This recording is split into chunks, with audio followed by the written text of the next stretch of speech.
அல்லாஹ்வின் மீது வைக்கிறாங்க. அல்லாஹ்வின் மீது முழுமையாக வைக்கிறாங்க. எப்படி? இந்த மகையரபி சாயனே எனக்கு என்னோட என் தெய்வம் இருக்கான், அவன் எனக்கு வழிகாட்டுவான், வழியே இல்லாத இடத்துல வழிகாட்டுவான்னு சொல்றான். சொன்ன உடனேயே என்ன ஆகுதுன்னு சொன்னா அல்லாஹ் ரப்பல் ஆலமீன் வஹி அவங்களுக்கு அறிவிக்கிறான். உங்க கையில இருக்கக்கூடிய அந்த கைத்தடியை கொண்டு அடிப்பி கடலை அடிங்க. அடிச்ச உடனே என்ன ஆகுது? மூசா அலைஹிஸ்ஸலாம் அவங்களுக்கு தெரியாது. கைத்தடியை கொண்டு அந்த கடலை அடிக்கும் பொழுது கடல் பிளக்குங்கிற விஷயம் அவங்களுக்கு தெரியாது.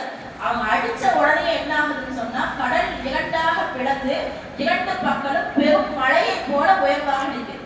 அது இடையில பாதை ஏற்படுது. பாதையின் மூலமாக மூசா அலைஹிஸ்ஸலாம் அவங்களும் அவர்களை பின்பற்றக்கூடிய மக்களும் போய் தப்பிக்கிறாங்க. பின்னாடியே பிறோன் துரத்திட்டு வரும் பொழுது அந்த கடலில் மூழ்கடிச்சு இறந்தவனாக ஆயிடுவார்.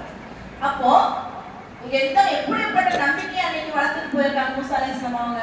ஒரு நம்பிக்கை நம்ம எப்படி நம்மள நினைக்குவோம், இன்னைக்கு நம்மளால முடியாத விஷயம் அல்லாஹ்னாலே முடியாது அப்படிங்கிற எண்ணத்துலதான் இருந்தோம். பிரார்த்தனை செய்யும் பொழுது கூட நம்ம என்ன செய்வோம், நமக்கு என்ன முடியுமோ நம்ம அதை தான் கேட்போம். எனக்கு இந்த அளவுக்கு இருந்தா போதும், இந்த வீட்டை நான் வாங்கினா போதும், இந்த கடனை நான் முடிச்சா போதும் அப்படிங்கிற அளவுக்கு சின்ன அளவுலயே தான் நம்ம பிரார்த்தனைகளை கேட்போம். எப்படி கேட்கணும்னு சொன்னா நமக்கு என்ன முடியுமோ அதைத்தான் நம்ம அல்லாஹ் கிட்ட கேட்கலாம். ஆனா அல்லாஹ் எப்படிப்பட்டவனாக இருக்கிறான்? வல்லமையாளனாக இருக்கிறான்.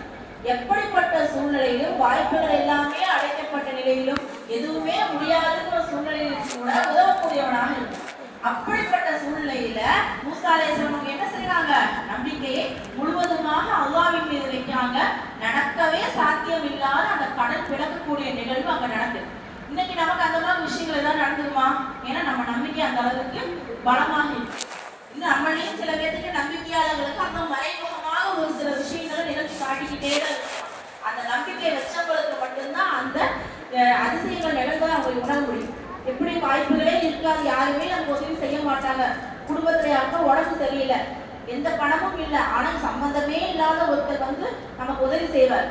அந்த உதவியை நம்ம யார்கிட்ட கேட்டிருப்போம்? அந்த மனிதர்கிட்ட கேட்டிருக்க மாட்டோம். யாருதான் வேற வழியே இல்லை, நீதான் காப்பாற்றி ஆகணும், நீதான் எங்களுக்கு உயிர் பிச்சை கொடுத்தாங்கன்னு சொல்லி அவங்க கேட்கக்கூடிய சூழ்நிலையில சம்பந்தமே இல்லாத ஒரு மனிதரால் தான் அனுப்பி அங்க உதவி செய்யும். அப்ப நம்ம நம்பிக்கையை நம்ம எப்படி வைக்கணும் அப்படின்னு சொன்னா முழுவதுமாக அல்லாஹ்வின் மீதே வைக்கக்கூடியவங்களாக இருக்கணும்.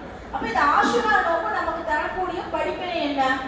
நம்பிக்கையை அதிகப்படுத்தக்கூடியதுதான் இந்த நோம்பினுடைய படிப்பினையாக இருக்கும். அப்ப நம்ம நம்பிக்கையை முழுவதுமாக அல்லாஹ்வின் மீது வைக்காம பஞ்சாபின் மீதும் தீவிரிக்கிறதன் மீதும் குப்பின் மீதும் கும்பலின் மீதும் வச்சோம்னு சொன்னா எப்படி நமக்கு அல்லாஹ் கிட்ட பாவ மன்னிப்பு கிடைக்கும்?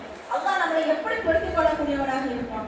அப்ப நோன்பு, அந்த நோன்பு எதற்காக வேண்டி நமக்கு கடமையாக்கப்பட்டதோ அதை சரியான முறையில உணர்ந்து நம்ம அதை செஞ்சா மட்டும்தான்